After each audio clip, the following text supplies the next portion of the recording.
Assalamualaikum warahmatullahi wabarakatuh. Bismillahirrahmanirrahim. Alhamdulillahi rabbil alamin. Wassalatu wassalamu ala asyrafil anbiya'i wal mursalin Sayyidina wa maulana Muhammadin wa ala alihi wa sahbihi ajma'in, amma ba'd. Allahumma rabbi syrah li sadri wa yassir li amri wahlul 'uqdatam min lisani yafqahu qawli. Subhanaka la ilma lana illa ma 'allamtana innaka antal alimul hakim wa la hawla wa la quwwata illa billahil aliyyil 'azim. Allahumma 'allimna ma jahilna wa dhakkirna ma nasina rabbi yassir wa la tu'assir rabbi atmim bil khair. Alhamdulillah, kita bersyukur kehadrat Allah Subhanahu wa taala yang dengan keizinan dan taufik daripada Allah kita diberikan kesempatan pada malam ni untuk berada dalam majlis ilmu. Malam ni tajuk dia kesempurnaan solat. Kan tajuk dia. Jadi tuan-tuan nak tanya soalan saya jawab ke ataupun tuan-tuan nak kita buat praktikal ke? Boleh buat praktikal lah. Jadi nanti tanya soalan lah. Baik. Kaki bolang kotak saya. Belakang sikit. Okey, cantik. Sebab kita memang selalu duduk semayang malam tu kan. Baik, bismillahirrahmanirrahim. Jadi kita malam ni kita belajar praktikal macam mana kita semayang, dan untuk pengajian yang macam ni kena ada soalan lah. Kalau tak rajin tanya, jadi semua saya nak cerita kan. Jadi tuan-tuan kena angkat tangan, tanya je apa yang tuan-tuan rasa benda saya cerita ni tak sama dengan benda yang tuan-tuan belajar ke, kok tuan-tuan selama ni belajar passion lain ke, apa ke. Tanya habis dah. Nanti saya bagi tahu.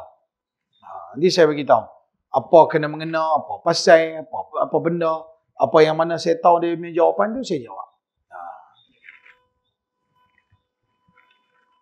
Okey. Baik. Kita mula dengan satu orang dia nak semayang. Berarti macam inilah keadaan dia nak semayang. Dia berdiri. Ini terus pada praktikal. Lain pada tu tuan-tuan tanya soalan. Pertama sekali apabila kita nak semayang, kaki kita mula daripada bawah, kaki kita renggang. Renggang sekadar sejengkal. Dalam mazhab kita Syafi'i, kaki renggang sejengkal. Tak kira nak kata sejengkal macam ni ke, macam ni ke, macam ni ke, macam mana pun tak apa. Jadi ada satu bahasa yang kita panggil sejengkal. Okey? Yang penting sejengkal tu lebih pada 4 jari. Ni 4 jari. Kalau macam ni pun dah lebih daripada 4 jari. Sebab nanti kita akan berjumpa dalam mazhab Hanafi, dia kata renggang itu adalah 4 jari. Agak-agak 4 jari tak lagu tu. Jadi renggang dia adalah sikit sangat. Berarti kalau kita nak dalam mazhab Syafi'i, dia renggang tu bagi lelaki luas sikit.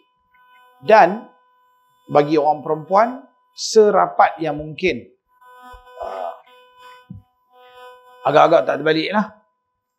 Kalau dah badan pun besar, kan, makji-makji hak jenis veteran-veteran ni nak buat macam mana kan? Makan pun lalu kan? Buka lah sikit. Dia duk buat rapat lah tu, terbalik dia tu. Tak kena lah kan? Takat mana yang dia boleh berdiri selesa lah. Tapi serapat yang mungkin lah. Sesuai dengan naluri orang perempuan tu. Baik. Kaki kita ni, kita nak berdiri tu, sunatnya, bagusnya menghadap kiblat. Jadi sama macam tu. Tapi salah ada apabila kita berdiri tu dalam keadaan macam ni sikit. Asalnya manusia, siapa-siapa pun dalam dunia ni semua berdiri. Kalau kita panggil satu orang berdiri, tengok kaki dia, macam ni. Dia diri terkangkang sikit ke depan tu. Buka ke depan. Adakah salah? Adakah itu dikira sebagai tidak menghadap kiblat? Maka kalau kita kaji balik, sebenarnya badan manusia pun dari sudut hukum fiqh, selagi dia punya dada, dia boleh tikam dada, maka dikira menghadap kiblat. Macam ni tak tikam dah. Maksudnya kalau dia duduk macam ni, masih boleh tikam dada, dikira menghadap kiblat. Ini berarti kalau dia berdiri macam tu menghadap kiblat, macam ni sikit pun dah dikira masih lagi menghadap kiblat. Sesuai dengan nama kata manusia tu sendiri, cara dia berdiri mesti ada macam kangkang sikit. Okey, tetapi kalau dia boleh buat bagi sama, itu lebih baik. Bonus lah. Yang itu lebih baik. Kita dah biasa, saya dah biasa, saya selalunya bagi sama. Tapi kalau dah tak biasa, kalau jenis orang jalan memang kaki duduk macam tu, dia nak buat macam ni, dia nak kepak balik, sakit, dia tak selesa. Jadi takat mana yang boleh terbaik menghadap ke arah kiblat kaki dia. Okey. Kaki dah menghadap ke arah kiblat, kemudian diri lurus, kemudian pastilah sebelum daripada kita semayang ada syarat sah semayang. Mesti tutup aurat, mesti ada masuk waktu, suci pakaian badan tempat kita daripada najis, daripada hadas dan sebagainya. Benda-benda ni antara benda-benda yang perlu diberikan perhatian sebelum semayang. Baik. Sekarang bila kita dah nak semayang, kaki kita tengok daripada bawah dan kemudiannya berhati-hati kalau setengah-setengah orang bila dia semayang, sebelum dia duduk semayang, dia duduk ayun badan-badan. Dalam semayang pun jadi macam tu juga. Okey, maka kita berdiri betul. Kecuali memang orang tu memang bongkok lah. Nampak macam mana dia bongkok kan?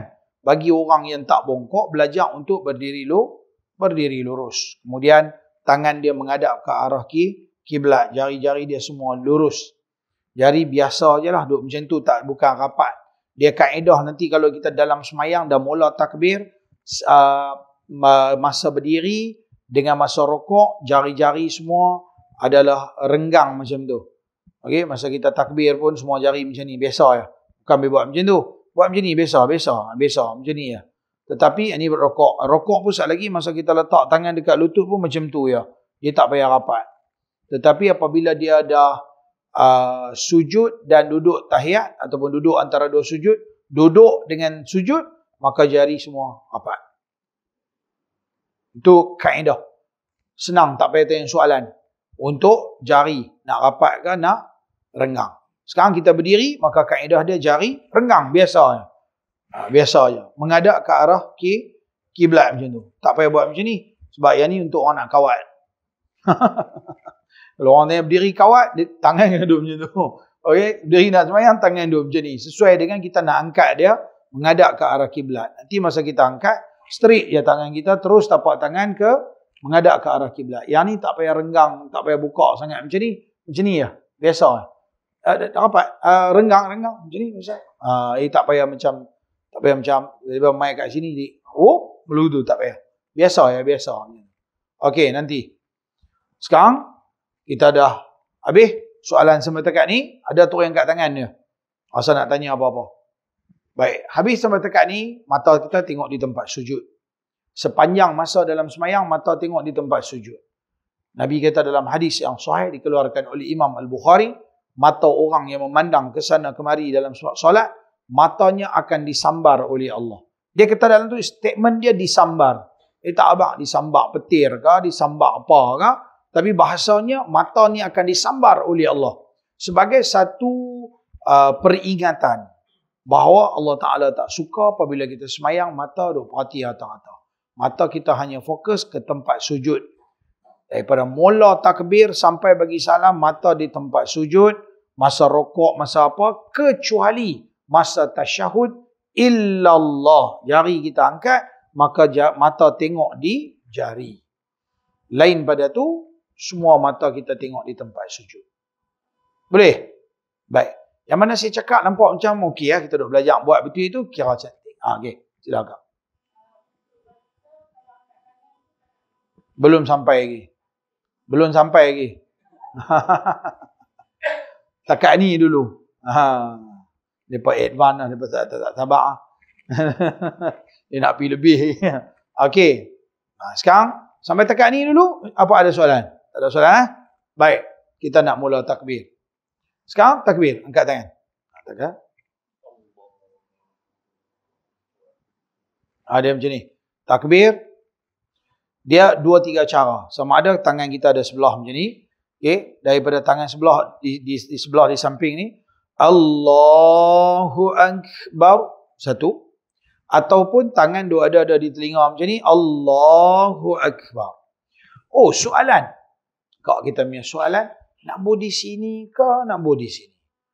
Ada hadis yang mengatakan bahawa Nabi angkat takbir tangannya setentang dengan bahunya. Maka dia macam ni. Ada hadis yang mengatakan bahawa, hadis sahih juga mengatakan bahawa Nabi jari di sini. Maksudnya, ni kan ada lekuk ni kan. Telinga masuk celah ni. Telinga masuk celah ni. Jadi, ibu jari sentuh kita punya cuping bawah ni, di sini. Macam tu. Dan bagi lelaki, buka sikit. Tak macam tu, Rahman. Yang tu siku 12. Dia kata renggang tu, maksudnya kalau kita angkat macam ni, sini boleh masuk, ketiak boleh masuk lagu tu. Itu nama dia renggang. Bukan suruh pergi buat lagu tu. Ni kena siku 12 kawan sebelah ni, jam. Bila tu macam Allah. Buta ya kawan tu kena, sekejap lagi, jadi cerita lain. Tak payah buka kepak sampai lagu tu. Okay, just angkat macam ni, sikit dia nampak renggang. Maka bagi orang perempuan, rapat je. Berarti kalau nak buat tangan masuk, tak boleh masuk. Rapat je. Kan? Lagu tu juga, Allahu Akbar. Sama je. Nak berbual di sini boleh, sini boleh, sini boleh, sini boleh, sini boleh. Paling rendah sampai setentang bau, paling tinggi sampai di sini. Jangan buat lagu tu pula. Yang ni sembah Tok Pek Kong. Fir'aun. Okey. Faham tak? Jadi, angkat tangan di telinga ni ataupun ada hadis yang beritahu sampai dekat bau. Macam ni pun okey. Nak buat, nak angkat macam ni pun tak apa, nak angkat macam ni pun tak apa, nak angkat macam ni pun tak apa. Kira lebih kurang macam ni. Kalau kita kata, dia tak angkat, ataupun dia angkat sikit, Allahu Akbar, dia buat macam ikan lumba-lumba macam ni. Lagu ni dikira seperti tak angkat. Tak hasil dia punya bonus yang kata angkat tangan. Dalam semayang, dia ada 3 benda. Whiteboard tu tak payah main kat siapa dia? Ada pen marker? Ada. Soalan bagus sambil-sambil dia bawa keluar tu. Abang kita ni tanya, ada orang bersiwak semasa kita nak solat. Di sana ada hadis yang Nabi sebut tentang bersiwak inda kulli solatin. Bersiwak ketika berwuduk tu satu fadilat lain. Bersiwak ketika semayang itu satu fadilat lain. Persoalannya, boleh tak siwak tu masa di rumah, masa mandi-mandi siwak ke, ataupun masa nak semayang? Di sini ada 2 hadis yang berbeza. Satu, Nabi kata, laula an asyukka ala ummati. Boleh. Tak ada pen biru? Tak ada. Kalau dalam kitab-kitab, tutup guru dia tak bagi tulis dengan pen merah. Ada sebutlah kitab pendeta penuntut. Siapa? Saya ingat mungkin mata kita pun. Merah kita kena tengok je tu, jadi tak elok. Tapi tak apa, ada yang ni lah kan. Tulis dulu. Baik. Dalam semayang, kita ada, pertama sekali kita ada rukun. Kita ada rukun. Yang kedua, kita ada sunat ab'ad. Yang ketiga, kita ada sunat hay'ah. Sunat hay'ah. Yang bahasa Arab, sunat hay'ah. Yang ini sunat ab'ad. Yang ini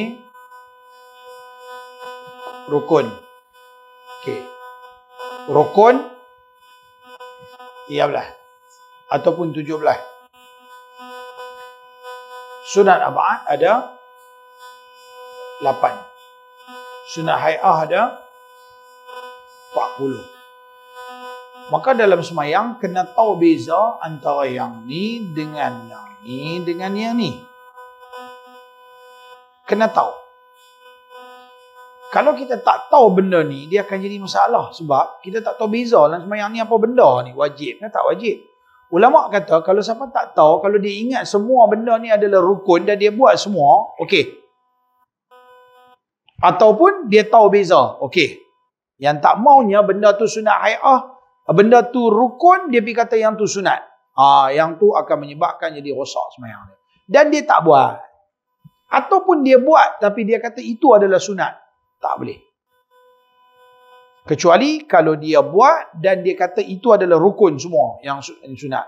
Maka ni jadi bahaya-bahaya yang kadang-kadang kita mengundang, kita tak faham tentang semayang. Baik, maka perlu beza lah ni. Ni nak kena tulis lah pula Nak kena tulis pula rukun ada 13, satu-satu, sunat abad 8 apa dia, sunat akhir 40. Saya terlarat nak tulis hari ni. Tulis ringkas-ringkas lah ni. Okey, jadi nanti masa saya duk ajar ni, boleh perincikan yang mana sunat akhir. Salah satu sunat hai'ah iaitulah angkat tangan. Angkat tangan. Angkat tangan dia sunat pada 4 keadaan. Angkat tangan. Mana pergi itu? Ada pemik tak? Why buat?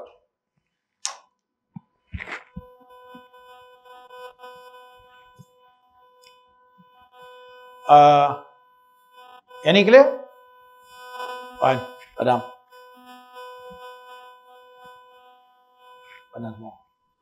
Kalau dah faham benda ni, ambil gambar tak apa kalau tuan-tuan nak ambil gambar. Angkat tangan.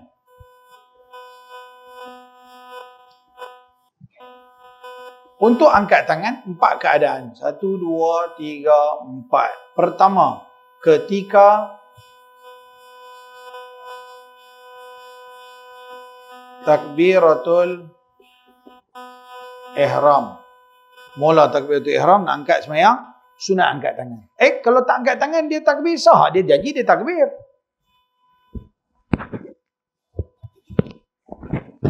Selit jelah janggut. Ketika takbiratul ihram, kalau dia kata takbiratul ihram bukan angkat tangan. Angkat tangan, cerita lain. Takbiratul ihram sebut di mulut, Allahu Akbar. Itulah takbiratul ihram. Bukan angkat tangan cerita lain. Takbiratul ihram rukun tadi tu. Angkat tangan sunat apa? Sunat hai'ah. Tahu beza? Ketika takbiratul ihram. Yang kedua, ketika nak rokok. Ketika hendak rokok. Yang ketiga, ketika selepas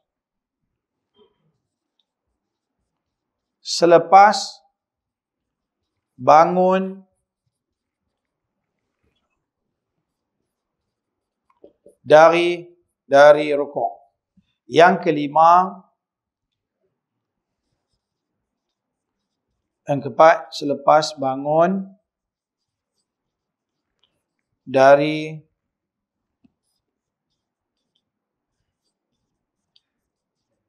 tasyahud awal. Tasyahud awal nak pergi kepada rakaat yang ketiga. Kita duduk tahiyat tu. Jadi kalau semayang yang tak ada tahiyat awal, tak ada tahiyat akhir macam subuh, tak ada lah cerita benda ni. Yang ni je lah. Dua-dua rakaat tu. Kalau dia ada tahiyat awal, ada tahiyat akhir, masa dia tahiyat awal, dia bangun-bangun, pergi kepada rakaat ketiga, maka ada yang ni. Beza antara kita dengan Hanafi. Hanafi ada 1, 2, 3, dia tak ada nombor 4. Syafi'i ada nombor 4. Maka kita akan tengok orang macam mama India sikit, mereka ni yang jenis mazhab Hanafi, mereka tak amal benda ni. Bangun daripada tasyahud awal, mereka tangan di sini terus. Mereka tak ada macam ni. Kalau dia buat juga, dia bukan Hanafi, dia panggil Manapi. Faham? Yalah, kata Hanafi. Orang lepas main Isya, main witir. Han tak main. Han kata main dari India. Jadi, dia sendiri tak faham lah. Pasal dia tak mendalami dalam mazhab dia, jadi dia tak faham. Faham tak? Fikir dia. Tapi macam itulah kalau kita dah belajar ni, kita faham benda-benda macam ni. Okey, ni angkat tangan. Salah satunya yang kita nak sekarang ni lah. Kita nak angkat tangan. Tapi kalau dia tak boleh angkat tangan, tiba-tiba lenguh tangan. Saya pernah sekali, mesin rumput. Selalu budak-budak saya di sekolah, mereka mesin. Mai sekali tu, mai aku try tengok. Pegang. Prong, tengah jam tak mai ke. Tak biasa mesin rumput. Ush, lenguh tangan. Lepas habis tu kita tak perasan tau. Perasan macam bila masa saya kena semayang. Angkat-angkat, macam tangan lumpuh, tak boleh nak angkat dua-dua. Tak bisa buat kerja. Biasalah tuan-tuan. Hari-hari duduk bersila tengok kitab ni. Mana dan buat kerja tak? Okey. Jadi, Ketika-ketika macam ni, kita, nak angkat tak boleh lengah, tak apa. Pakai buah tangan sini. Allahu Akbar. Banyak tak boleh angkat. Angkat pun jadi macam lengah sangat, tak boleh nak angkat. Tak payah angkat. Benda tu sunat. Cari sunat dekat bab-bab lain pula. Gagah dia duk angkat, tak boleh nak angkat. Tak boleh. Ada setengah orang tangan sakit, lumpuh lah, apalah, boleh angkat sebelah. Walaupun nampak pelik, tetap juga sunat angkat tangan selagi boleh angkat. Okey. Oh, tak tahu. Itu kadang-kadang saya pun tak faham. Apa belajar kita tak tahu. Kadang-kadang ada macam pasien dia macam ni tau. Dia mungkin keliru dekat satu bab, nanti kita kena belajar. Yang ni sepatutnya saya kena cerita. Tapi dia panjang sangat. Sekejap lagi dia habis insya macam tu lah.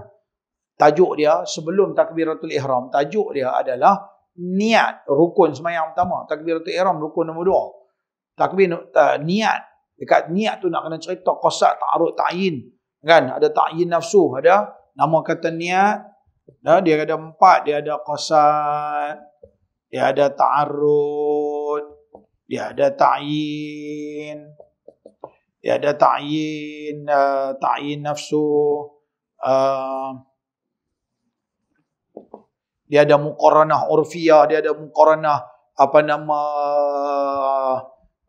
tauzi'iyah, dia ada muqaranah kamaliyah. Benda-benda hak macam ni yang aku semayang fardu insya kan. Dia duk tarik sahaja aku semayang fardu insya 4 rakaat tunai menjadi makmum menghadap kiblat kerana Allah Taala. Jadi banyak. Pasal dia nak sumbat semua-semua dalam takbir tu. Tapi kalau dia faham benda ni, qasad dia kena kata aku semayang Allah.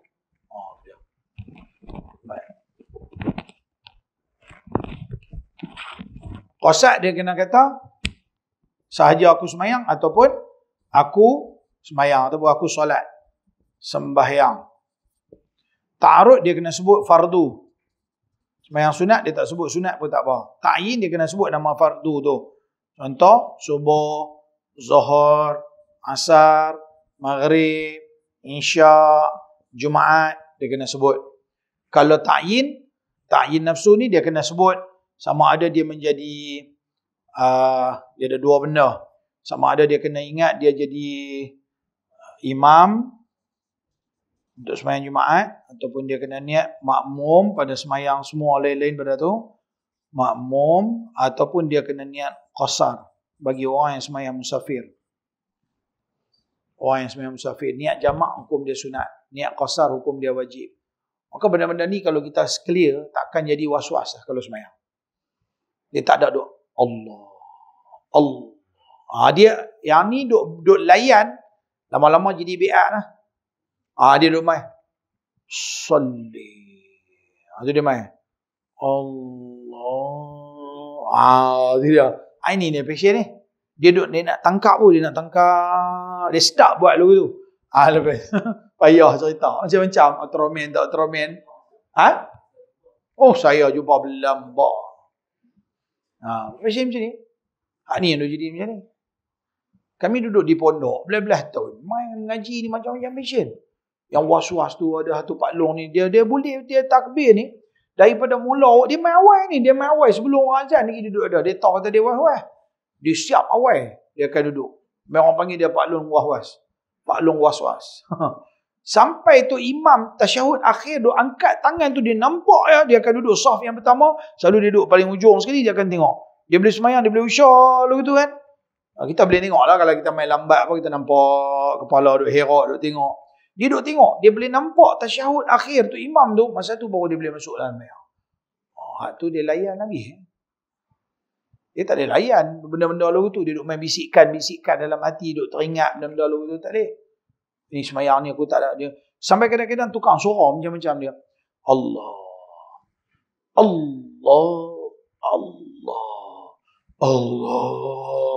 Dia tiba-tiba jadi suara pelik-pelik. Dia rasa tak puas. Dia buat macam ni tak puas. Dia rasa macam ni tak puas. Dia tak masuk.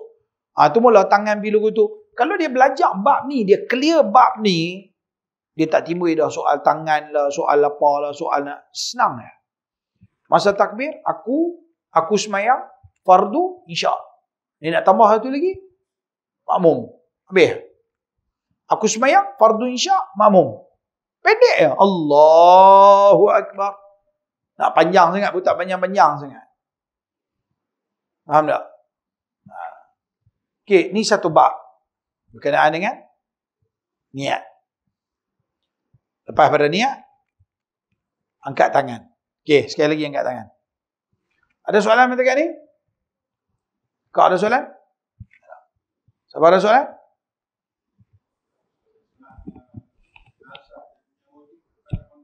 Aku semayang.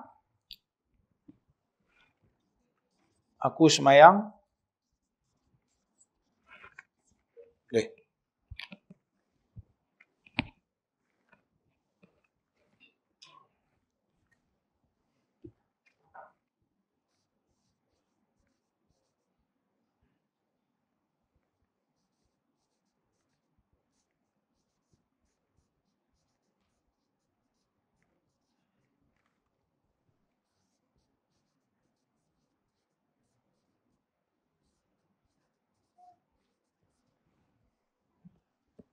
Aku semayang.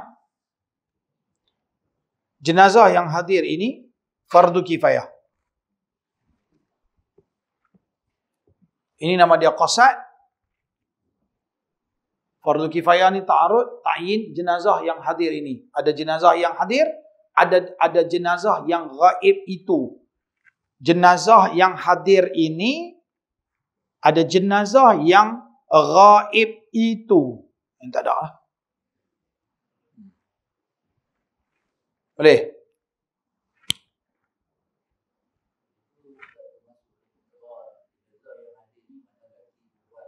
Tak kisah. Tak kisah. Dia tak ada penting dah lelaki ke perempuan ke apa, tak ada. Jenazah yang hadir ini. Ramai ke, seorang ke, dua orang ke, tak penting. Aku semayang, jenazah yang hadir ni fardu kifayah. 3 rangkap ni kena bagi ada.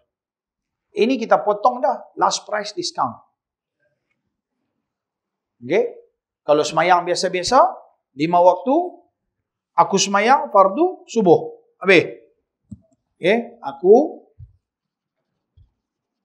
sembahyang fardu subuh. Nak tambah satu lagi boleh? Makmum. Ada ta'yin nafsu. Tapi untuk semayang 5 waktu, yang ni boleh bubuh lepas pada takbiratul ihram. Yang ni kena ada dalam takbiratul ihram.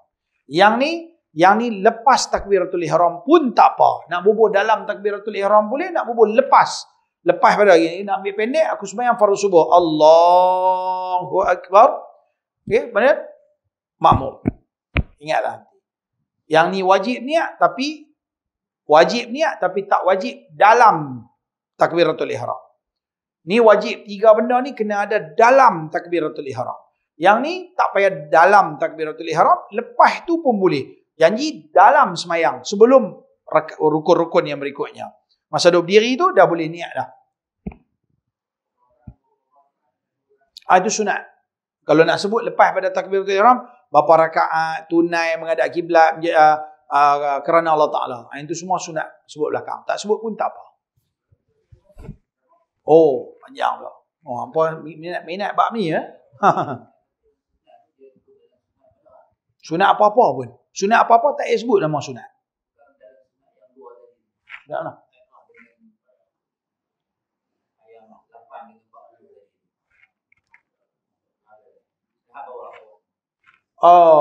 Niat sunat tu. Dia termasuk dalam hai'ah. Dia bukan sunat abad. Kalau sunat abad, tinggal kena ganti sujud sawi. Kalau sunat hai'ah, tinggal pakai halal gitu ya, tak payah ganti apa pun. Maka dia tak sebut pun tak apa, sebut pun tak apa. Sunat sebut. Aku semayang, sunat wudu. Kalau dia tak sebut sunat, dia kata aku semayang wudu. Boleh? Aku semayang wudu. Mana ada semayang wudu, fardu wudu mana ada, memang sunat wudu lah. Tak sebut sunat pun tak apa, disebut pun tak apa. Aku semayang sunat wudu. Yang penting ringkas, padat, boleh difahami. Macam semayang zuhur. Aku semayang sunat. Oleh kerana sunat zuhur lain sikit. Dia ada qabliyah, dia ada ba'diyah. maka kena sebut aku semayang sebelum zuhur. Aku tak sebut sunat, aku semayang sebelum zuhur. Aku semayang selepas zuhur. Sunat tak sebut tak apa. Tapi kalau dia nak sebut juga, aku semayang sunat sebelum zuhur, sunat selepas zuhur, tak apa. Tak sebut pun tak apa. Katakanlah satu orang dia semayang sunat subuh, dia kata aku semayang subuh. Jadi apa semayang?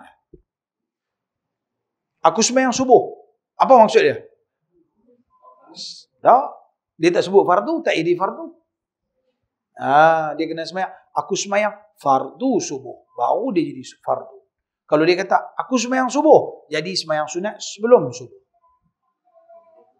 Ya. Itu kena jaga tu. Wajib tu dalam mazhab Syafi'i kena ada benda ni. Kalau tak ada benda ni, semayang tak sah. Dalam mazhab Hanafi, tuan-tuan mai pada rumah kira nak semayang, niat dalam hati macam kira terlintas. Dalam mazhab Syafi'i, dia beza. Dia duk bahas tang sini. Niat tu apa dia? Dalam mazhab Syafi'i, niat tu hang kena teringat dan buat lala tu juga. Itu nama dia niat.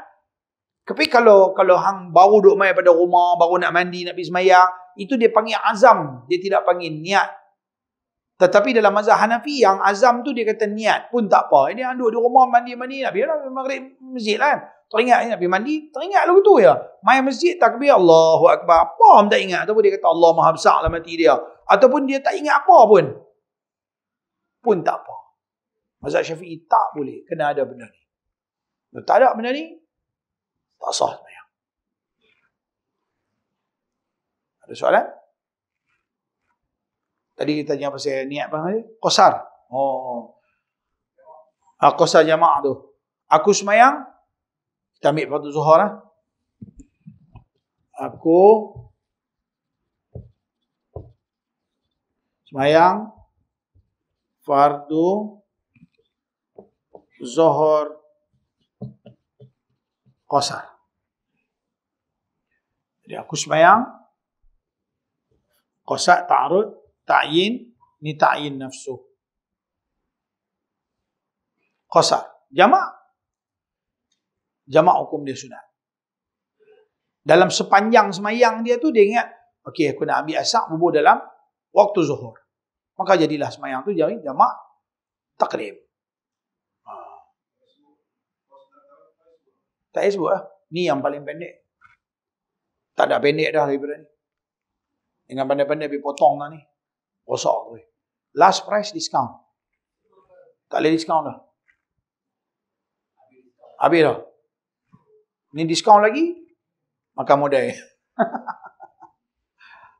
Okey. Aku semayang fardu zuhur. Sebab semayang jamak, dia tidak merosakkan dia punya zat semayang. Kalau 4 rakaat, 4 rakaat. Dia hanya menghimpunkan saja. Berbeza qasar, dia kena ada dalam niat kerana dia telah memotong daripada 4 rakaat bagi jadi 2. Maka kepentingan melihat kepada dia telah buang 2 rakaat. Maka dia tu kena ada dalam niat dia. Dia telah kacau zat semayang tu daripada 4 rakaat bila dia potong. Qasar tu maksudnya dipendekkan. Tentu tak mau kata qasar, dan sebutlah dipendekkan. Boleh lah. Bahasa Melayu, qasar tu bahasa Arab. Lepas tu, yang duk jadi panjang macam apa? Ada main jadi Ultraman, duk jadi lagu tu, duk merewa. No, dia ambil panjang. Sahaja. Aku semayang fardu zuhur. Dipendekkan serta dihimpunkan ianya ke dalam fardu asar 2 rakaat menghadap kiblat, tunai menjadi makmum kerana Allah Ta'ala. Tak panjang tu. Pergi sampai masjid Taman Keladi patah balik, tak habis gini. Mestilah ada. Dia ada 7 harakat, 7 alif 14 rakaat dia. 14 rakaat. 7 alif 14 harakat. 14 kali detik mana dia banyak-banyak. Kalau nak sebut semua tu hak saya buat tadi, memang tak cukup. 14 mau 30. Lepas tu duk layan Allah. Wah, talam mali. Leceh. Tak main. Yang tu duk jadi wah-wah. Cuma kalau pendek-pendek macam ni kan jadi senang. Tiba-tiba main pula kat jadi ustaz-ustaz macam muda-muda ni. Adik-beradik, geng-geng kawan duk boleh tu apa nama. Tak fikir dia. Kalau dapat geng-geng tu dia kata tengok, payahlah hampa ni duk ikut mazhab-mazhab ni. Mana niat pun jadi payah. Payahlah kalau tak mengaji apa benda pun kalau tak mengaji jadi payah. Pasal apa orang lain boleh, pasal apa hang tak boleh. Hang tak buat, pasal hang tak mau mengaji. Kalau hang mengaji, aku tak kata apa benda ni payah. Kalau mengaji kita nampak dah, oh yang ni saja yang nak kena ada. Jadi tak payah. Hak punca jadi payahnya kawan hang tak tahu. Main tak tahu ni apa benda boleh hidup payah. Betul tak? Jangan duk bagi alasan kata benda ni. Hang duk pelekeh. Yang duk kata macam ni ulama-ulama besar dalam mazhab Syafi'i. Tak boleh duk pelekeh tak ketahuan. Kalau kita pelekeh dia kata apa? Aku mengaji ada PhD. Simpan lah PhD tu. Orang lain pun mengaji buat PhD ke. Tapi tak ada lah sampai pelekeh ulama-ulama. Tak kena lah tu.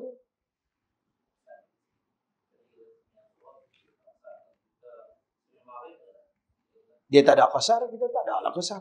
Selagi masa tang Isya tu kita kena niat lain, kita boleh qasar. Maya maghrib dia tak pengen qasar, dia 3 tu dia kira Tuhan bagi diskaun dah 1, kira dah ada diskaun siap. No discount after discount no. Tak ada. Kan? Kita tak sebutlah qasar. Memang dia dah bagi potong siap kita. Kita memang dalam hidup ni betul-betul secara asasnya semua sembahyang kita adalah dikirakan sebagai 4 rakaat. 4 rakaat. Kalau main maghrib tu dah potong dah. Semua hidup dah potong dah 1. Sembahyang subuh tu memang dah potong dah 2. Macam tu. Ada soalan matakan ni? Kita nak laju ni? 2. Pendek ya? Allahu Akbar. Asal tak boleh panjang sikit. Allahu Akbar. Kalau boleh dapat 2 harakat lagi bagus. Asal macam tak ada yang kot, mau lebih sikit tak apa. Tapi kalau panjang Allah. Oh panjang. Hidup baca. Satu sepatah hidup sebut. Memang kena sebut, tapi dia duk baca panjang sangat.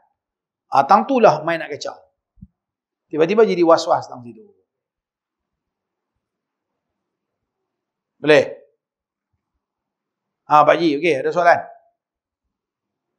Ada soalan? Tak lah, kok kata apa? Tak. Tak ada kena-mena. Tak ada kena tak apa. Dan saya suka bila saya ajak macam ni, saya suka pasal apa? Orang veteran-veteran ni, mereka zaman-zaman dulu mereka bisa mengaji tau, tok guru kampung mana. Kan jadi saya nak dengar lah orang mengaji, yang pernah mengaji lagu mana dulu. Nak ambil tahu juga. Saya pergi mengaji zaman saya budak-budak dulu, saya mengaji di kampung saya. Kampung saya nama kampung, tapi duduk rumah flat. Tapi kampung lah. Jadi bila kita mengaji, semayang, tok guru tu ajak, makcik mengaji tu ajak, dia suruh buat jari macam ni. Satu ni. Dia kata Allah yang satu. Saya pergi mengaji di pondok. Tak ada dalam kitab. Tapi ustaz-ustaz ajak, dia suruh buat 2. Dia tanya pasal apa 2? Allah dan Rasul. Oh, macam tu pula dah. 2. Jumpa geng 3 lain, dia buat 3. Okay. Ayah, saya bawa 3. Kita 3 lain. Kena ada buah sikit. Dalam mayang ada buah kat kau. Janganlah. Dia tak ada kena mena. Okay? Bab buah tak ada dalam mayang. Buah luar. Saya berkawan semua. Jadi kita benda-benda tu kita tak mau nak bawa dalam semayang. Jangan nak maipet. Dia tak ada. Dia 3 ke 4 tak ada. Yang betul-betulnya apa? 1 pun tak ada. Dia suruh kita genggam kita punya pergelangan tangan. Macam tu ya, genggam ya. Tak ada istilah 1, 2, 3. Kalau hang rasa macam selesa macam tu, hang buat je lagu tu. Tapi tak ada syarat kena letak 1, 2, 3. Tak ada. Boleh faham? Dia suruh genggam ya. Macam ni pun nama genggam, macam ni pun nama genggam, macam ni pun. Janji ada genggam. Dia suruh genggam pergelangan tangan. Sekali lagi. Pelan-pelan. Habis takbir dulu. Sekali lagi takbir. Pakai takbir dah ni. Okey. Masa kita takbir, tapak tangan ni menghadap ke arah kiblat. Macam tu. Jangan naik pergi lagu tu. Ada orang dia pergi Allah. Ni dah ke langit. Kiblat di depan. Jadi tapak tangan ke kiblat. Bukan naik sampai ke atas. Okey. Sekali lagi. Bagi sama. Allahu Akbar. Kan? Kita angkat. Sebelah. Allahu Akbar. Allahu Akbar. Tapi saya mengaji di pondok dulu, tok guru saya dia lain sikit. Tapi saya tak tahu, mungkin ada kitab yang dia baca. Tapi yang ni kalau kita tengok kita pergi setengah pondok, ada orang amal, tapi saya tak tahu dia pamit kitab di mana. Jadi dia bawa tangan macam ni. Allahu Akbar. Baru dia ni. Minta maaf, kalau saya tak pernah jumpa dalam kitab, saya tak kira saya mengaji, siapa buat, saya lebih fokus kepada kitab. Hujah, dalil, alasan yang kena buat main, kitab. Jadi kalau tak ada kitab, minta maaf, saya tak jumpa yang tu, kok kita mengaji tak habis. Mungkin ada, tapi kalau ada pun tak masyhur. Lebih pada angkat tangan daripada sebelah, naik pergi sampai ke sini, turun terus, ataupun daripada di sini, terus turun. Nak lebih cepat, sini ya. Allahu Akbar. Kalau sini panjang sikit. Allahu Akbar. Okey. Yang tu saja.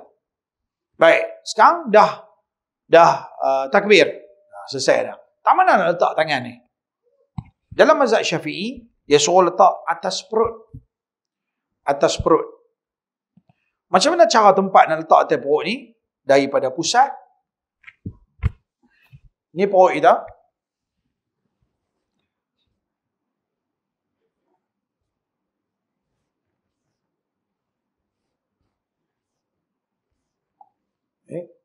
Ni pusat.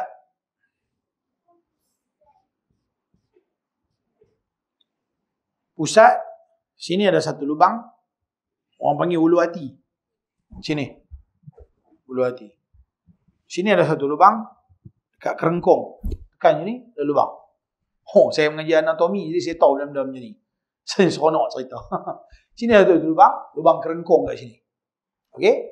Ada istilah dia lah, lama saintifik dia tu. Sini ada satu, sini ada satu, sini ada satu. Maka kawasan ini nama dia dada, kawasan ini nama dia perut. Dalam mazhab Hambali dan satu pandangan dalam Hanafi, dia suruh letak di atas dada. Jari jemari ada di sini. Kalau takbir, duduk macam tu. Lepas tu kalau tuan-tuan pergi di Arab Saudi, tuan akan tengok banyak daripada mazhab Hambali dia letak di atas dada. Mazhab Maliki tangan dua sebelah. Dia takbir, Allahu Akbar, tangan dua sebelah. Dia baca berdiri sambil macam ni ya. Kadang-kadang dia letak kat tangan dia lebih banyak tangan dua sebelah. Itu mazhab Maliki. Ini dia panggil irsal, tangan tak ikat buat macam ni lepas.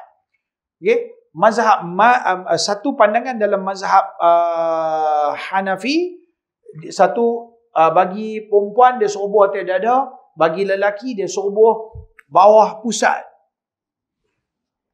Bawah pusat. Lepas itu kita tengok orang India, Pakistan, Bangladesh semayang mereka buat macam ni. Bawah pusat. Ini pandangan dalam, ada hadis. Masing-masing ada dalil. Rahmatnya ikut kesesuaian. Jadi dia pas selesa duduk gitu ya. Ini mazhab Hanafi. Mazhab Hambali lebih banyak menyokong pandangan letak atas dada. Mazhab Syafi'i satu-satunya mazhab yang pandangannya meletakkan tangan di atas perut. Atas perut. Cara dia macam mana? Nombor satu, ambil tapak tangan kiri, centerkan dulu. Center dia duduk dekat sini. Dekat apa nama? Kita punya buku 5 ni. Tak sini. Tak sini. Okey, cuba tuan-tuan buat semua. Buat sini. Atas perut lah. Jadi kena center dekat sini dengan sini pun kena center. Berarti sini lubang ni dengan sini kita punya pusat, kita bubuh betul-betul tengah-tengah perut kita ni. Letak macam tu. Jangan pi ke atas, jangan pi ke bawah. Dia duduk tengah-tengah perut, okey. Kemudian tapak tangan kanan menggenggam pergelangan kiri. Macam tu ya. Nah, tak apa kena sikit lagi lari. Macam tu. Genggam macam tu. Cuba tuan-tuan tengok saya buat. Yang ni servo tengah. Okay, servo tengah. Yang ni saya genggam. Apa tuan-tuan nampak? Tuan-tuan nampak tak macam sedikit kiri? Perasan tak macam sikit kiri? Macam tu lah. Bukan kiri macam ni. Ni tak panggil bukan kiri macam ni. Yang ni orang belajar silat sending orang buat gitu. Silat sending ni dia ada dia punya buah dia panggil alip-alip. Dia memang main betul-betul mengiring gitu kan. Jadi bukanlah mengiring sampai lagu tu. Nak buka silat tak apa agak gitu kan.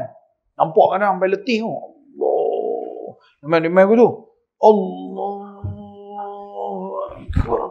Aduh. Kembah. Tarik buah.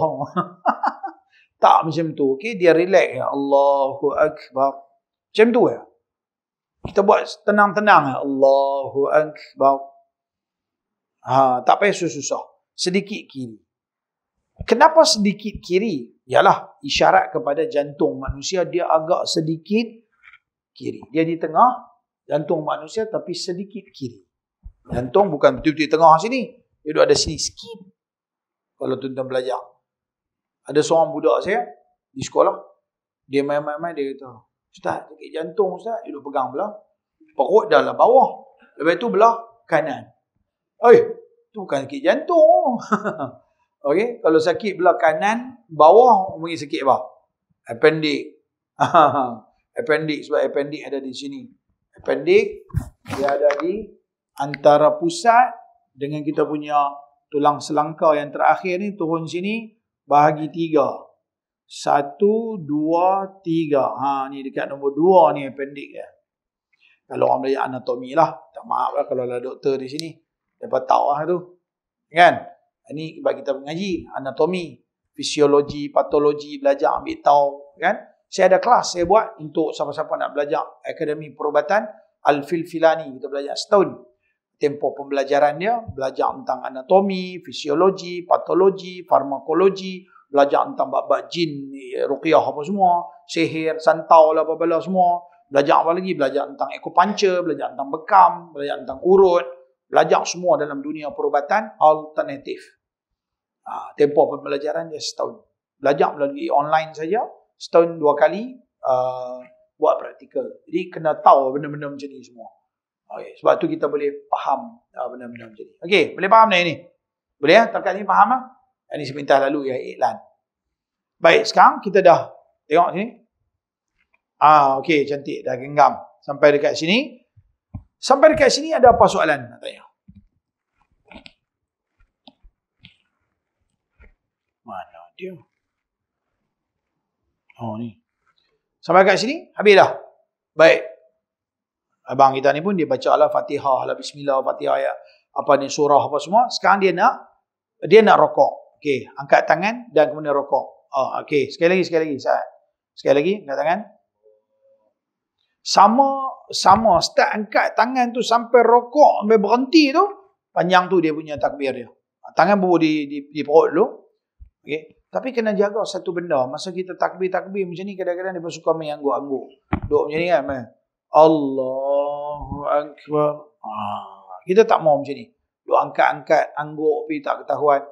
Sebab kadang-kadang kita tengok dia punya pergerakan. Okey. Walaupun kalau takbiratul ihram kita boleh gagah lagi sebab dia belum masuk lagi dalam semayang. Tapi kalau dia takbir Allahu Akbar, dia ni, lepas tu dia tunduk, tu kira baru satu pergerakan. Sia-sia punya pergerakan yang dia buat yang dia tak perlu buat. Tapi bila kalau masuk pada rakaat yang lain-lain, tiba-tiba dia bangun daripada tahiyat awal, dia pergi bangun, dia bengak Allahu Akbar. Itu dia pergi angkat langut macam ni. Maka kaedah dalam fiqh dia kata apabila satu sunat, 2 harus batal solat. Satu sunat yang mana? Dia bangun daripada tasyahud awal, dia pergi kepada rakaat yang ketiga, tu rukun. Okay? Tetapi dia sunat, dia angkat tangan. Dia dah angkat tangan dah, angkat tangan. Satu sunat. Okay? Lepas itu, dia turun. Tak apalah kita kira turun tangan bawah sini pun sunat lagi, masih lagi sunat. Bila dah ada beberapa sunat, lepas tu dia pergi buat kepala tunduk dulu, lepas tu dia angkat balik. Yang ni kira satu, betul angkat balik 2. Sia-sia, tak ada sunat, tak ada apa. Harus 2, satu sunat, 2 harus batal. Maka kena jaga pergerakan-pergerakan yang tak perlu dalam solat. Okey? Sekali lagi daripada sini nak rokok. Okey. Bila dah rokok, nombor satu, tangan renggang biasa ya. Tapi tak perlu genggam harimau. Cukup jadi nama dia renggang saja. Nama dia renggang. Lepas tu dekat kita punya ketiak pun renggang. Beza antara lelaki dan perempuan. 5 perkara lelaki dengan perempuan beza semayang. Tadi masa takbir, ni masa rokok pun renggang. Dan kalau orang perempuan, dirapatkan sikit. Dan kemudiannya, belakang badan sama. Mata tengok di tempat sujud. Saya tengok dalam televisyen ada ustaz mengajar, dia suruh tengok celah kangkang. Saya tak tahu. Yang tu dia ambil di mana, Wallahualam. Yang saya belajar, mata tengok di tempat sujud. Dia suruh pergi tengok alasan dia. Saya faham, saya tengok. Masa tu saya tengah duduk tengok, dia ajak semayang. Tak apa, nak tengok dia nak ajak macam mana. Tiba-tiba main tang rokok, dia suruh kepala tunduk. Alasan dia, kita nak seperti kalau letak, dia nak sama ya. Dia nak sama ya belakang badan ni.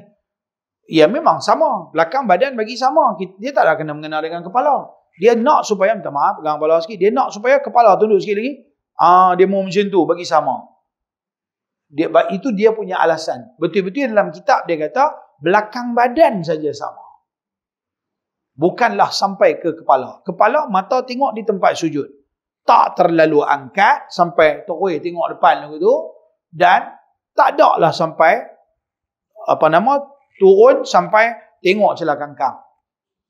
Faham tak? Dia suruh tengok di tempat sujud saja. Okey, sampai dekat ni. Yang ni kalau boleh straight. Ni kalau boleh straight siku ni.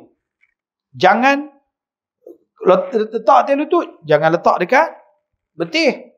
Ada orang genggam betih. Tangan panjang ke apa ke, Allahualam. Tak mau. Jangan lagi satu, lutut. Lutut jangan bengkok. Okey, berdiri sat dulu. Saya jumpa dalam, saya faham dia pun. Mbak. Tu tak kena sujud lagi. Ada budak saya suruh buat sujud, bangun muka merah. Okey, ada ustaz dia kata suruh kita bengkok lutut. Dia suruh buat macam tu. Ustaz pun mana cakap tu. Mik di mana? Saya pun tak tahu. Jadi saya tak puas hati. Saya pergi jumpa ustaz. Kata ustaz mengajar tu dekat masjid tu. Ada beritahu ni. Betul kita kena pegang yang ni. Baru dia, kalau kita bengkok sikit lagu tu, baru sedap. Kita rokok dia dah. Sedap. Rokok mana ada sedap? Sedap macam kopi. Bawa gula ke manis sikit dia. Tak boleh tarik apa. Bukan kira sedap. Saya kata ustaz ambil di mana kita? Tang tu dia ada mula terasa tercabar. Jadi dia kata entah balik pergi tengok kitab sekian-sekian. Saya buka kitab, saya tunjuk kat dia. Saya kata ustaz boleh tengok kitab. Sebab masa mereka dah habaq kat saya pun mengajar masjid tu, dia pun mengajar masjid tu. Jadi saya malas nak bertengkar. Saya dia orang veteran 70-an. Dan saya pergi bergaduh pula kan. Tu pun dia tak puas hati dah kat saya. Sampai lah ni dia duk taram sebut nama saya ya. Nampak mesej saya masuk kutip derma untuk madrasah je, dia suruh orang delete. Dia marah tu. Pasal apa? Pasal pergi tegur dia. Kita bukan tegur, kita tanya ambil di mana. Sebab kita tak tahu. Kita jumpa dalam kitab dia kata batal apabila rokok dalam keadaan lutut tu bengkok tanpa sebab, tanpa sakit, tanpa keuzuran. Kita jumpa dalam kitab kata lugu tu tak boleh. Dia kata apa? Dia kata kalau ada satu pula saya jumpa, dia kata ni geng-geng hakikat ni geng. Dia kata kita buat lagu tu supaya kalau kita tengok daripada tepi nampak macam mim ha mim dal. Tuan tengok tepi, nampak mim ha mim dal. Masuk. Dok rasa macam mana terantik tak lepas Ini terantik semelik tu. Pelik sungguh. Dak pasal apa kena mim ha mim dal? Awak tak buat alif lam lam ha? Saya pun nak tanya soalan enggak? Pasal apa nak duduk lagu ni nak kena alif lam lam ha? Awak angkira semayang ni bila duduk macam ni jadi alif lam lam ha, bila rokok jadi mim ha mim dal. Masa sujud jadi apa pula? Dah lah saya nak tahu tak? Hang kata hang belajar hakikat. Hakikat apa? Kitab mana abang lu tu? Ayah ni kitab ustaz tak mengaji, memang makam rendah. Tak apalah main kitab besar ni. Belajar di mana? Dia tak tahu ambil di mana. Pakai mereka-reka sendiri ya. Nabi kata semayang, sallu kama ra'aitumuni usalli. Semayang macam mana? Apa tengok aku semayang? Kita tak pernah tengok Nabi semayang, tapi kita tengok dalam hadis ada riwayat macam mana cara Nabi semayang. Sekurang-kurangnya fatwa ulama muktabar dalam memahami teks hadis. Dia ni kata macam ni, dia ni kata macam ni. Dalam hadis dia tak abang, dia kata Nabi gerak jari masa tasyahud, gerak jari. Dia tak abang macam mana gerak. Maka Imam Syafi'i tafsirkan gerak tu adalah illallah. Angkat sekali lagu tu ya. Maliki kata kanan kiri, kiri kanan, janji gerak. Hanafi dengan Hambali janji gerak sudah. Oh tu dia faham lain-lain. Dia faham teks Nabi menggerakkan jari. Imam Syafi'i kata illallah. Angkat lagu tu je, janji nama gerak. Tak payah dah gerak lagu tu banyak-banyak kali. Makruh balik. Oh, kalau macam tu kita terima. Masih lagi dalam bab khilaf ada ulama muktabar mazhab 4 mazhab cakap macam tu. Tapi ni kita tak tahu main daripada mana suruh pergi duduk macam tu macam ni. Pelik pun dia. Satu dunia aku tengok tak ada tu guru pun semayang lagu tu. Tiba-tiba main dia suruh buat lagu tu. Tak boleh. Mesti kena tekan lutut. Kecuali dia kata pakcik uzur sakit rumah belakang tak boleh kena duduk macam tu bongkok sikit. Tak apa, dia sakit. Dia uzur. Tapi kalau dia tak ada keuzuran, dia kena tekan sikit lutut dia, dia kena tekan sikit dia punya, dia straight sikit dia punya siku dia kena tekan. Setakat yang mampu. Sekali lagi. Ni straight. Macam tu straight. Boleh dah bengkok sikit. Supaya kalau dia sampai ke betih, dia pergi pegang betih pula. Ataupun kalau bila dia pegang betih, takut yang ni pula pergi turun pula lebih lagi. Ada pula mungkin kaki-kaki exercise, duduk biasa exercise, nak bagi perut kena paha, kan? Tiba-tiba dia pergi turun lagi. Lihat turun lagi. Macam tu. Tak mau lagu tu. Ada saya jumpa macam tu. Bawah lagi. Sampai kadang-kadang kepala duduk tu sampai ke bawah gitu. Nak buat apa-apa gitu? Tak ada. Tak betul Nabi tak ajar mayang tu. Dia suruh kita betul di belakang badan biar bagi straight.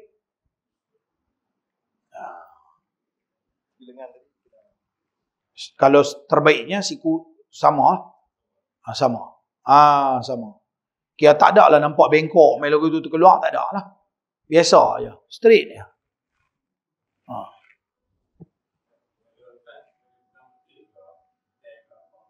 Tak batal lah. Makruh. Perbuatan macam tu dia tak dapat bonus. Sedangkan dia rokok, dia had rokok, sekurang-kurangnya dia tunduk macam ni, dia boleh pegang lutut, maka dikira semayang dia sah. Dia janji dia ada nampak bongkok, dia boleh pegang lutut. Jangan tak pegang lutut, tunduk sikit lagu tu tak boleh. Hanafi kata boleh, kalau tunduk sikit pun tak apa. Syafi'i kata tak boleh, hang kena pegang lutut juga. Pegang lutut, badan duduk macam ni, tak straight lah ya. Ni kira tak larat, dia boleh tekat tu je. Kalau sakit tak apa. Kalau dia tak sakit pun dia buat macam ni, boleh tapi makruh. Semayang sah.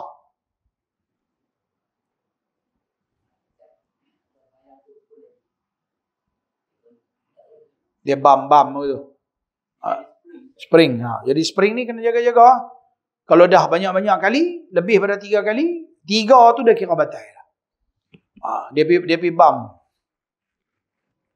Dia buat gitu. Ataupun masa dia duduk rokok macam ni, dia nak naik tu, dia kenjui. Naik gitu. Pun tak boleh. Tengok dia punya pergerakan. Kalau banyak, maka dikira batal.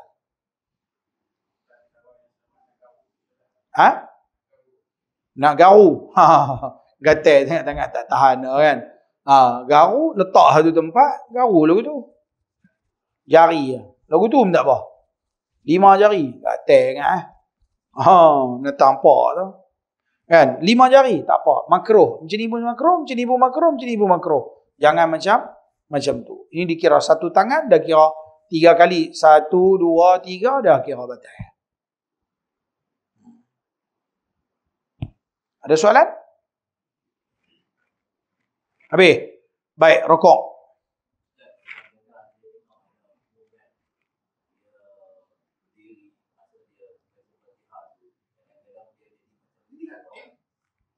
Dia buat lagu. Oh, saya jumpa juga macam tu. Yang ni saya jumpa. Saya jumpa kat masjid. Tu tak payah sebut lah. Kat rumah saya. Saya tak tahu dia pergi belajar di mana. Dia ada lagi sampai hari ni. Saya pernah kata lah untuk kuliah, saya nampak dari belakang. Jadi saya cerita-cerita tu, saya pergi kena, bagi kena lah. Alah kena. Pasal apa? Dia semayang. Dia buat ni, dia semayang. Allah. Dia duduk semayang.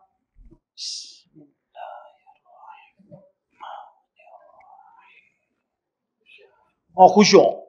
Itu tak nama khusyuk tu. Itu tak nama khusyuk. Tak betul. Dah lah pergi bongkok badan tu tu. Tak pasal-pasal. Padahal saat lagi bila tengok habis semayang jalan elok ni betul. Cik, relax ni. Batai lah. Macam tu dah batai awal lagi. Dengan bongkok lagi dia asal. Syarat sah semayang kena berdiri betul. Dia pergi bongkok tu dah semayang tak sah pada awal lagi. Lepas tu dia duduk bergerak. Alhamdulillah.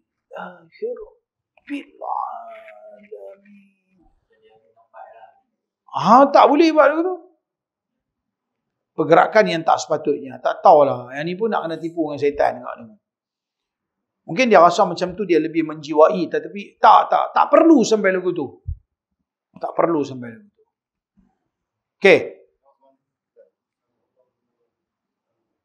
Sami Allahu liman hamidah. Ini paling banyak sikit lah. Tangan duduk macam tu. Tak boleh lah. Yang ni kena latih. Sami Allahu liman hamidah. Tangan turun straight. Relax. Parking sebelah cantik. Tak boleh. Duk hayun pergi belakang lagu tu. Okey. Boleh. Sami Allahu liman hamidah. Pukul tang ni. Tak payahlah pukul. Maksudnya parking dah ni. Duduk sebelah lagu tu. Tak apa. Tapi kalau saya kita duk ajak pada dulu lagi. Memang dia parking cantik sebelah. Bagi kita. Tak mau pergi belakang. Tak mau pergi belakang. Walaupun tak batal lagi. Takut tertambah yang lain. Bila dia main. Dia pergi. Betul tak perasan. Main lagu tu. Habis. Batal. Ni dah pergi dah satu. Sepatutnya. Sini. Sami Allahu liman. Turun sampai dekat ni lah. Dan lajak pergi. Lajak tu kira satu lagi. Tak apa lagi. Asal turun sebelah. Dia pergi. Tu tak apa lagi. Baru satu. Dia main sini dua. Dia main sini tiga. Habis. Ni terlalu banyak. Duk lagu tu. Terlalu banyak. Tak belajar. Hanafi kata boleh. 3 mazhab lain semua bagi. Tapi mazhab Syafi'i tak boleh. Dikira pergerakan yang banyak. Itulah satunya bodoh sombong. Dia tak belajar. Lepas tu kita pergi tegur. Lepas tu marah. 3 mazhab lain semua boleh. Hanafi, Hanbali, Maliki boleh. Tapi kalau dia memang dia faham mazhab dia tak faham, kita main Mekah imam duk berbetul tang ni berbetul ya jubah lagi satu main kat ni main satu duk berbetul apa semua sembahyang baby dia.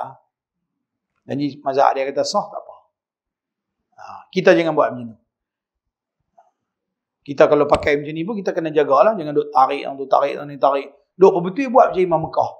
Tak betul. Duk tengok televisyen lah tu Imam Mekah buat, hang pun tiru buat lagu tu juga. Hang mazhab apa?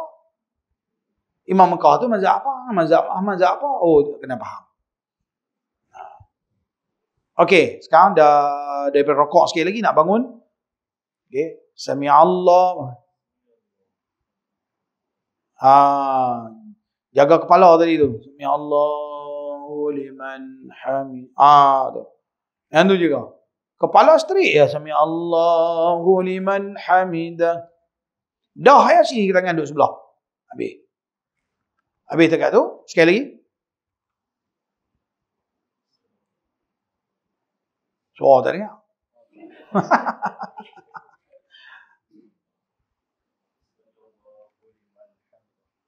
Okey. Mata tengok tempat sujud. Masih lagi. Sekarang kita nak baca kunut. Angkat tangan kunut. Okey. Tapak tangan menghadap ke langit. Buka macam tu. Bila pun baca doa, himpun dua tapak tangan macam tu. Lepas tu buka macam piring. Jangan dia buat mangkuk. Tak mau dia buat gitu. Macam tu tak mau macam ni. Tak mau mangkuk tu semua tak mau. Tak. Buka macam tu tapak tangan bagi luas. Macam piring. Macam tu. Sebab dalam hadis dia kata Nabi bila baca doa tapak tangannya menghadap ke langit. Langit ada di mana? Di atas. Okay? Langit bukan ada di muka. Ada orang macam baca doa tangan dulu tu. Ni dia malu. Okey, buat begitu. Yang buat macam mangkuk, buat macam ni ada. Hak baca doa, ya Allah. Ramai apa tahu. Orang tua dulu. Allahyarham Ustaz Bakar Imam Masjid Negeri gitu. Dulu itu Imam Awal Masjid Negeri Pulau Pinang. Bismillahirrahmanirrahim. Dia zuk lebih bila baca tangan dia gitu apa dia tak faham. Tapi okey, jadi kita tapak tangan dia jama'a kaffaihi. Nabi kata dalam hadis dia kata Nabi bila dia baca doa dia himpun dua tapak tangan dia macam tu. Boleh tak buat asing macam tu? Boleh. Tapi dengan syarat bila ada benda yang emergency penting, ada isu-isu tertentu, ada sakit anak demam nyari, duduk hospital bini sakit, ya Allah. Baru tapak tangan atas pada kepala. Dia kata Nabi bila penting-penting dia tapak tangan atas kepala sehingga bila dia pakai baju ni tangan baju ni turun sampai nampak ketiak ada yang putih. Jadi ya, ini penting emergency ni ya. Emergency baru duduk seorang-seorang duduk masjid ke duduk dalam rumah, ya Allah tolong ya Allah. Ada main macam tu. Okey, tapi kalau hari-hari biasa tak ada benda yang amat penting macam ni ya. Separas dada buka macam tu. Ni cara doa dia. Jangan duk buat mangkuk tu. Satu masjid saya ajak mayang macam ni, tok imam dia saya panggil mai duduk. Jadi volunteer lah duduk tengah ni dia buat. Saya tahu saya tak tengok apa pun, saya tak tengok, saya biar dia buat mangkuk tu, saya cantik buat mangkuk cantik-cantik. Dia buat mangkuk tu. Kan, lepas tu saya kata, okey tok imam, dah ni turun sujud. Dia buat turun mangkuk ni, dia letak dulu atas lantai, lepas tu baru dia sujud. Lepas tu depan orang semua saya kata apa? Tuan-tuan nampak dia tok imam ni? Inilah nama dia tok imam mangkuk. Dia letak mangkuk tu, dia turun tu, dia letak elok terus dia sujud. Hampir dia letak mangkuk tu siapa? Tak perasan pula. Dia tak perasan bila saya tegur tu terus dia. Betul ke aku bila letak mangkuk siapa dah? Ni apa gelup menuju 4 belalang ni. Betul tak dia. Dia tak ada. Habis-habis baca kunut ni, tangan duduk di sebelah, tuan. Habis-habis baca. Ya sallallahu ala sayyidina Muhammad wa ala alihi wa sahbihi wa baraka wa sallam. Walhamdulillahi rabbil alamin. Allah. Tuan lah. Tangan duduk sebelah. Turun mangkuk tu. Tak takut baca. Taklah batal semayang. Tapi tak kena lah. Dari sudut sunnah tu Nabi tak buat macam tu. Macam ni lebih bagus lah. Lebih afdal buat tangan macam ni. Tak payah buat macam ni. Ada orang yang kata, kecil Ustaz, saya nak bersahid. Dia buruk kan. Macam ni pun boleh baca doa. Tapi lebih banyak hadis bila Nabi biasa-biasa dia himpun dua tapak tangan.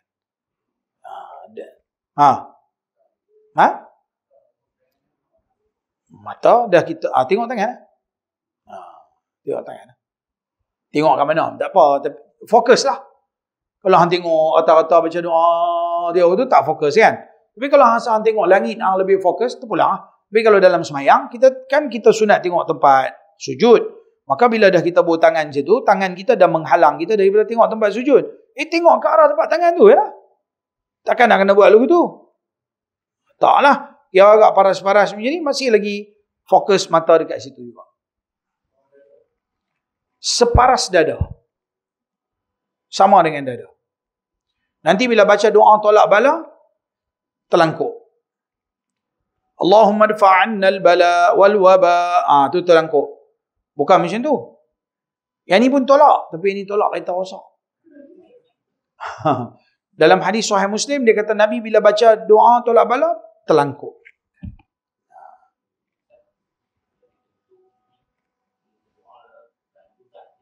Boleh boleh. Sikit pinggang, faham veteran-veteran, angkat-angkat lagu tu, tak tahan. Tongkat dengan kita punya siku. Tak apa. Satu pengalaman saya masa saya agak remaja sikit, saya rajin pergi kerja di Singapura. Dulu kami duduk di pondok, masa tu duit tak ada. Dia pergi kerja kontrak di Singapura. 2 minggu, sebulan, balik kan. Masa tu, saya ingat tahun 90-an, boleh kata majoriti penduduk di sana, veteran-veteran kalau baca doa tak angkat tangan, tak tangan atas paha. Duduk macam ni, macam tu, macam tu. Buat macam ni. Tak ada lalu tu. Katanya malahnya. Majority buat lagu tu. Macam tu ya. Macam apalah kalau kata hak veteran tak larang angkatlah sikit tanda nak minta. Minta apa lagu tu? Tak sungguh dalam nak meminta. Minta ke orang pun tolonglah. Macam tu lah. Bagilah rasa nak bagi. Tak mau bagi pun tak apa. Aku kata-kata tak ada dia. Cuma nak bagi lebih, bagi. Yang tu orang Pulau Pinang kata, bukan dia dapat, malam sikit. Okey. Kunut dan turun sujud. Kau apa jam ni? Mana pergi jam dalam surau ni? Oh, sini. Tu dia. Aus paruh ni. Bulan depan dah.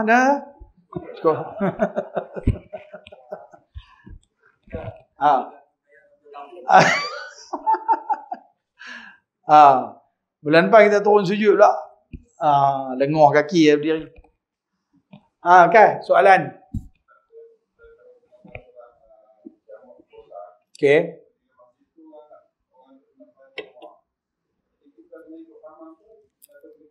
Afdalnya kita buat asing, kita buat sembahyang qasar dan jamak. Tak nampak pelik, kita dihadiahkan oleh Allah satu hadiah kerana kita bermusafir. Hukum dia, nama dia khilaful aula. Khilaf yang lebih utama. Nak sembahyang berjemaah ataupun nak mengambil fadilat qasar.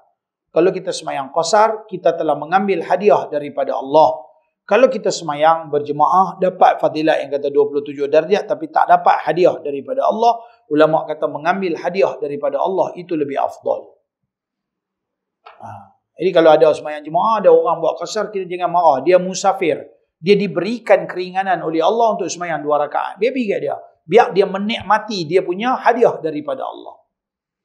Jangan fikir dengan logik semata-mata. Oh ni dapat 27. Dah, hadiah daripada Allah tu satu benda besar. Maka untung siapa manusia apabila dia bermusafir, Allah bagi kat dia. Dia boleh tinggal Jumaat, dia boleh semayang 4 rakaat jadi 2 rakaat. Itu kelebihan orang yang bermusafir. Keringanan hukum yang Allah Ta'ala bagi.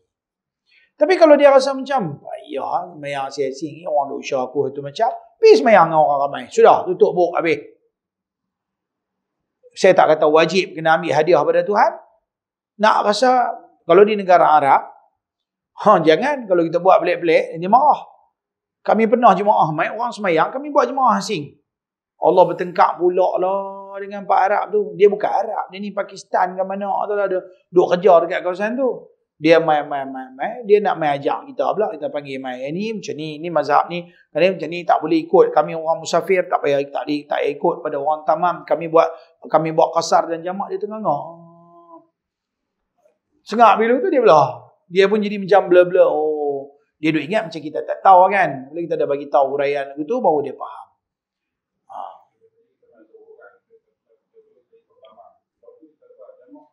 Boleh juga. Buat qasar dan jamak pun boleh juga. Boleh juga. Tapi kalau nak ambil full dua-dua buat qasar pun boleh. Nak pergi semayang dengan mereka 4 rakaat bersama tamam dengan mereka. Lepas tu padahal kita sedang bermusafir. Lepas tu saat lagi 2 rakaat asar kita nak buat qasar pun boleh. Tak ada masalah.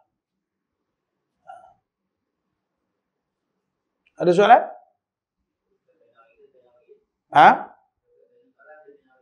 Tanya. 1-2 soalan lagi.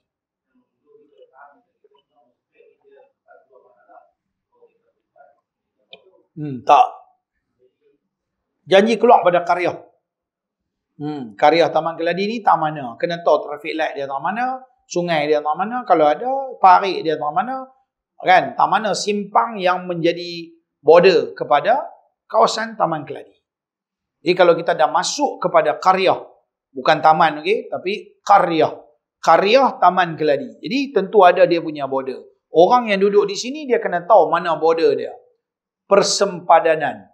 Maka dia tahu, sini dah jadi Karyah lain, jalan ni belah sini dah jadi lain, Karyah lain. Maka dia kena keluar daripada Karyah, dia pergi Karyah sebelah nak lagi bagus, pilah bagi keluar dua tiga karya ke. Contohnya Taman Keladi ni yang apa gedung? Permatang Gedong. Antara Taman Keladi dengan Matang Gedong sebelah-sebelah ke ataupun ada lagi celah-celah tu satu karya lain? Sebelah-sebelah sebelah-sebelah. Jadi dia kena kira dia keluar pada karya dia. Api Matang Gedong baru azan. Boleh semayang. Semayang siap-siap situ. Mesti keluar sebelum masuk waktu. Dan kata kalau karya kita besar, masuk waktu tu, kemungkinan dalam perjalanan tu, janganlah buat tamam. Kena confirm betul-betul. Kita sampai dekat masjid Matang Gedong tu, baru azan. Okey tu. Boleh buat. Buat di situ. Ataupun mudah kita cerita, yang selalu-selalunya, mungkin kita keluar awal sikit. Kita kata Zuhur pukul 1:30, kita keluarlah lebih kurang pukul 1. Setengah jam agak-agak daripada sini, kita boleh pergi sampai mana? Boleh masuk highway dah. Boleh masuk highway dah. Maka kita sampai dekat highway Sungai Dua. Kata nak pergi Kuala Lumpur. Highway Sungai Dua, banyak-banyak tol, corner semayang siap-siap. Dekat situ. Kita pergi semayang kat situ, walaupun tak sampai 2 marhalah lagi. Tak apa. Tak payah tunggu sampai 2 marhalah baru semayang. Tak.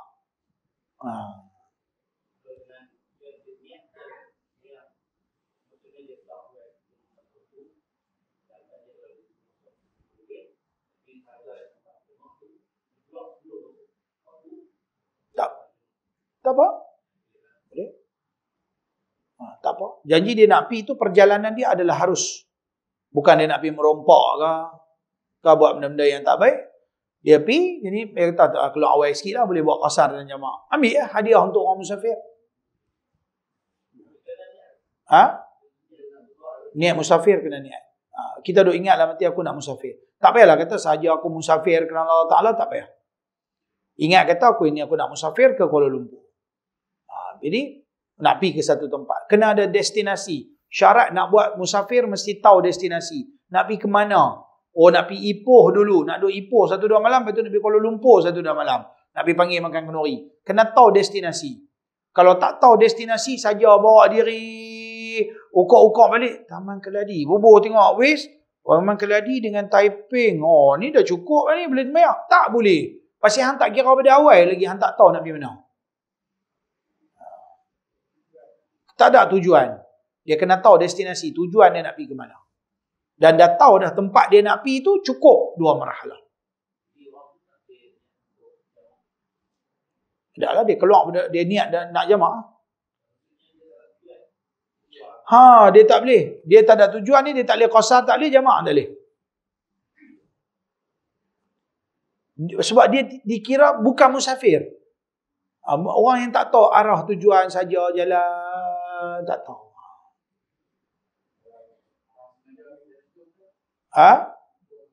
Tak boleh. Jalan paling dekat yang dia tahu. Kecuali dia tak tahu.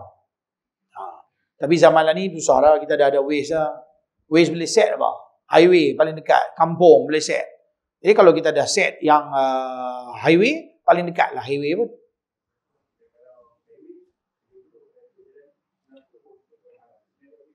Tak dikira macam ni lah. Katakanlah kita macam Penang pergi Taiping kan.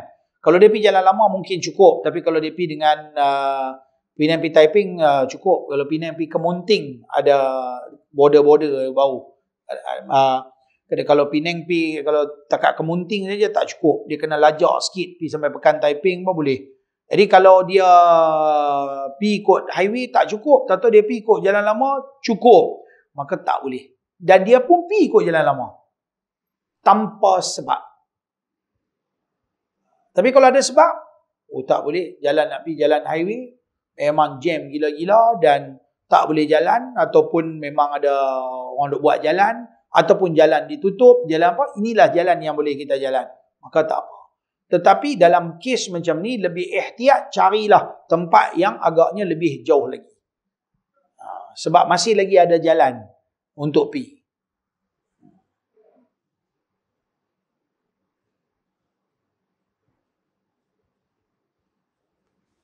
Terima kasih kerana bertanya. InsyaAllah jumpa lagi. Orang rajin tanya, orang rajin berjalan, siap soalan. Bab musafir ni memang dia macam-macam soalan. Okey, kalau orang tak bisa jalan, dia tak ada idea nak tanya pasal musafir. Dia nak tanya apa, daripada beranak sampai ketua main nak mati duduk taman keladi tak pernah keluar. Macam pergi mengajak bak qasar dengan jamak dekat mami-mami tu di Zimbabwe tu. Zimbabwe tu tempat saya beranak dulu, pulau tu. Apa nama? Zimbabwe lah nama dia. Pulau Zimbabwe. Kan? Jadi daripada beranak sampai ketua main nak mati tak pernah keluar pada pulau tu. Duduk situ lah. Kan? Jadi dia tak pernah terfikir untuk dia nak sembahyang qasar. Bila kita bawa mami-mami ni semua pergi umrah sampai kat mana-mana masjid, okey kita nak buat qasar jamak. Dia tak nak buat lah. Dia tak bisa buat. Pasal dia tak biasa berjalan dan tak tahu nak buat qasar dan jamak. Tak apalah kata dia. Baru nak belajar kan mami? Tak apa. Mami sembahyang tamam lah. Mayang macam mana mami duduk sembahyang? Dia kata mayang sudah.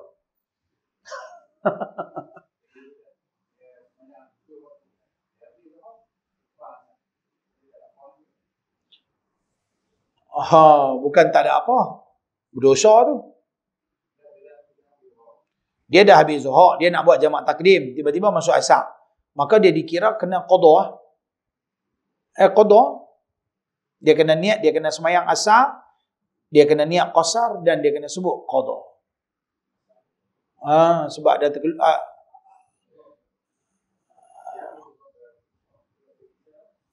qada lah betul ya. Qada. Sebab dia sepatutnya buat jamak takdim.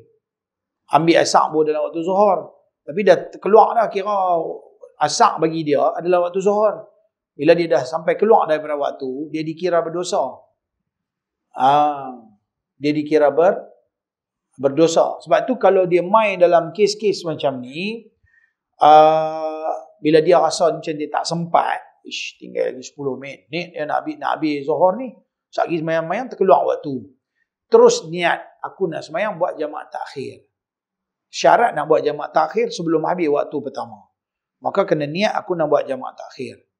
Maka tunggu sat waktu, bagi habis dulu waktu zuhur tu, yang zuhur punya, yang 5 minit, 10 minit tu sudah semayang boda-boda tu.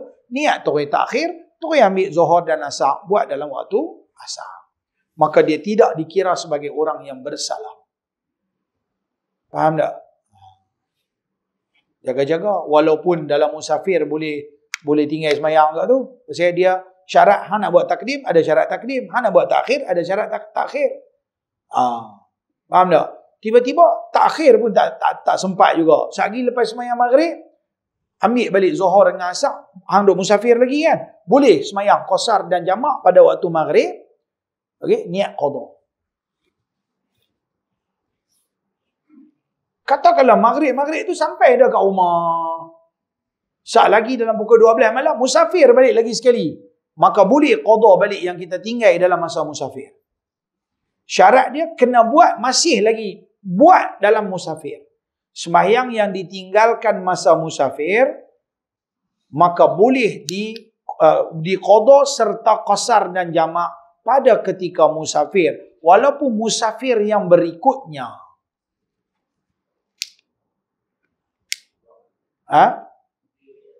Pergi balik. Kalau nak buat qasar jamak, pergi balik. Tak boleh niat qada juga, tapi tamam lah. Kadang-kadang kan kita pergi musafir, kita balik-balik tu macam terkalik tu. Kita dah sampai ni, tak mayang ni. Dah masuk qaryah dah. Ni, hang balik pergi rumah hang, aku balik rumah aku, pergi semayang lah masing-masing.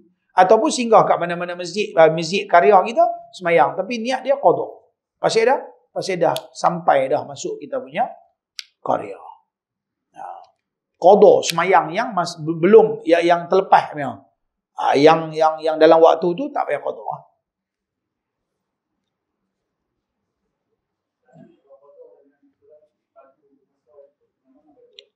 Apa dia?